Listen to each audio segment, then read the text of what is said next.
News Center Maine is partnering with the Maine Monitor to bring you some of the reporting being done by journalists at the nonprofit independent publication. We'll be featuring one of their stories every Monday right here. And so today we're talking about housing.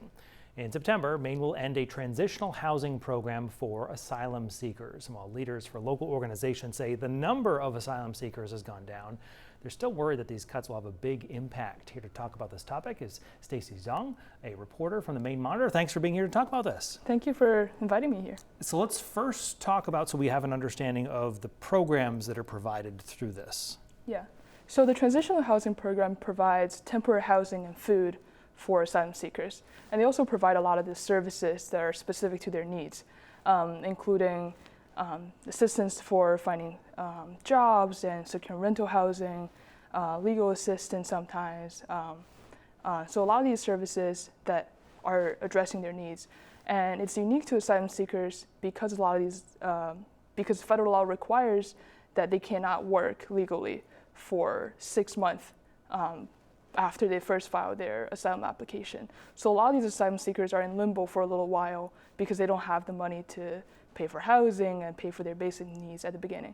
And these two facilities in South Portland and Saco, who are part of this transitional housing program, were able to provide a lot of that. And I think the South Portland program closed last year, and the one in Saco is closing at the end of September.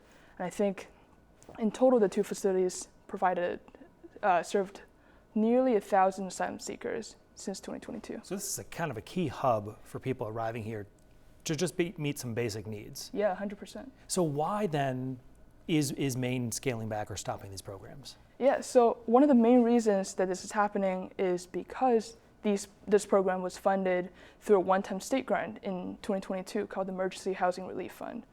And this funding was provided at the tail end of the pandemic to address a lot of the housing crisis and homelessness in Maine. It was also responding to a major federal funding cuts for rental assistance.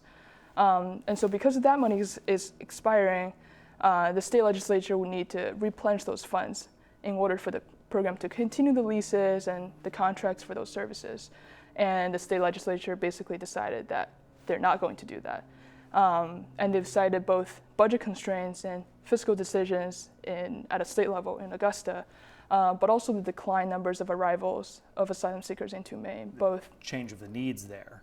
Yeah, both comparing to the levels in 2022, 2023, when there's an influx of asylum seekers, and since January when there's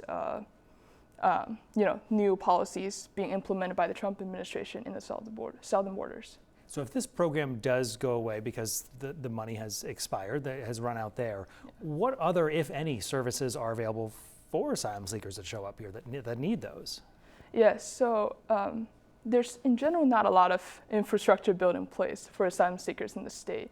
And a lot of the resettlement programs we hear about often are for refugees and refugee resettlement programs that come with federal money.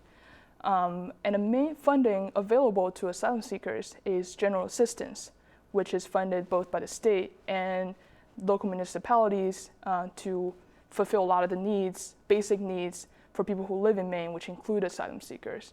But most of the direct services that are provided to asylum seekers are coming from actually nonprofit organizations.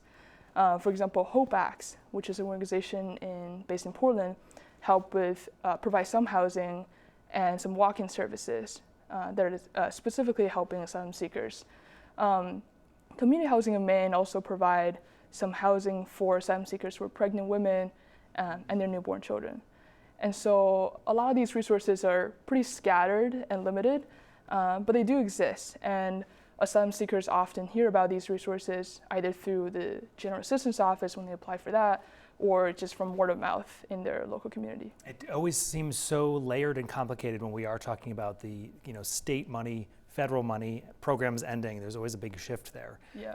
And you've been able to keep track of a lot of it for this storyline. We appreciate you coming in to talk about it. Just a little snippet, of course, of all your reporting. Yeah. If you'd like to see more of Stacy's reporting specifically on this topic, you can do that right now at themainmonitor.org.